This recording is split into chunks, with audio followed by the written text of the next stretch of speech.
Hello everyone. So we are done with our Once Upon a Childing. Today is November the 2nd, 2023. They only took 9 things for like $9.05. 9 things for $9.05.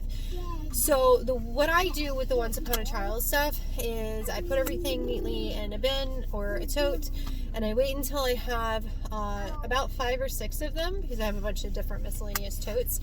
And after I drop them off at the different stores, because there are 3 different locations, then what I do is whatever they don't get, then I will consolidate into one tote. So if I have 2 totes, then I'll consolidate the things that they didn't want, make sure that they're nice and neat, and then I go through the process until I get down to just like 1 tote.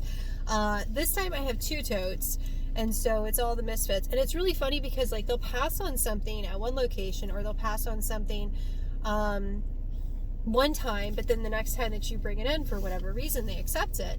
So we went from having 6 totes to having 2 totes, and 1 tote is full of clothing and the other tote is full of shoes. So now, because I've done this cycle a couple of times, and I think I made almost $200, I think, and doing that process. So I know it seems like, you know, $9 is not worth my time and effort, but I always do it whenever I have other errands to run.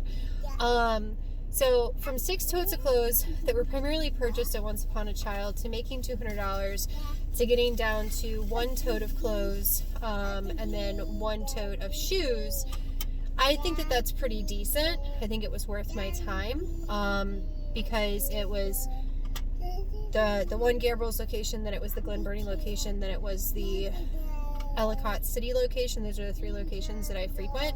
And then, so I went to, it was 1 tote per visit for 2 of the locations, and then it was 2 totes for 1, so that was 4 totes. And then I cycled through another time on a day that I had errands, and then this is my last venture. So it's been 3 trips, but it's only been 1 trip to this store because I didn't have enough totes. So I'm at the point where now I'm going to be throwing more stuff into it, because I have a whole bunch of clothes that are either going to be tagged for donation or tagged for Once Upon a Childing. And so once I get back up to that 5 or 6, I think it's 6 totes that I have, once I fill all of those, then I'll go through and do this whole cycle again.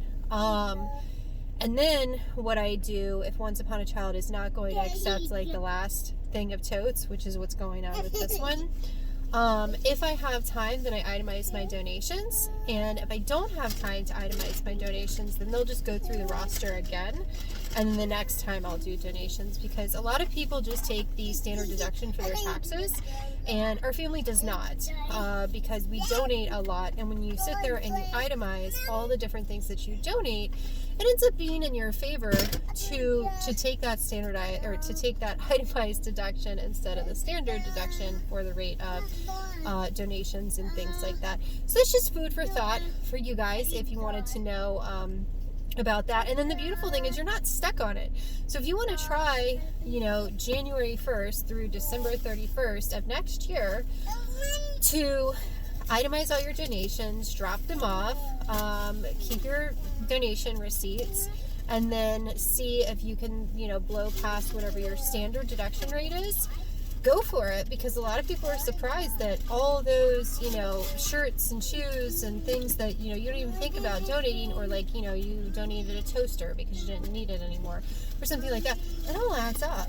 So yeah, we're done with our Once Upon a Childing, and now we're going to be on our way back over to one of the houses, and Patterson. I guess we can go back to Patterson because I do have admin stuff, because it is the beginning of the month, and I have a lot of clothes that I have to put up because they're already clean. Patty. Patterson. Patty. So this is going to be the end of your video as soon as you guys time out. And if you have any questions about how to get the most bang for your buck with the Once Upon a Child stuff, just ask me. I mean, basically though, it's just like as soon as that stuff gets done in the dryer, shake it out really good so that it's as, you know, fewer wrinkles as possible. Put it in a bin, nice and flat. Make sure all your buttons and stuff are buttoned up. And then what I do is I get some of the fabric softener pellets and I put those in a little satchel or, tie off a washcloth bag or something like that. So that way, no matter how long it sits, it smells really fresh, because nobody's going to want to purchase something, whether it's a store or a consumer, from somewhere where it smells bad, and so that's it. So as soon as I guess I'll drive you guys through the parking lot, and then when you guys time out, we will be done because children are buckled up. Charlie is singing his little head off, and we need to start making our way back to the house. We had stuff fall over, and I have to unload all those plants.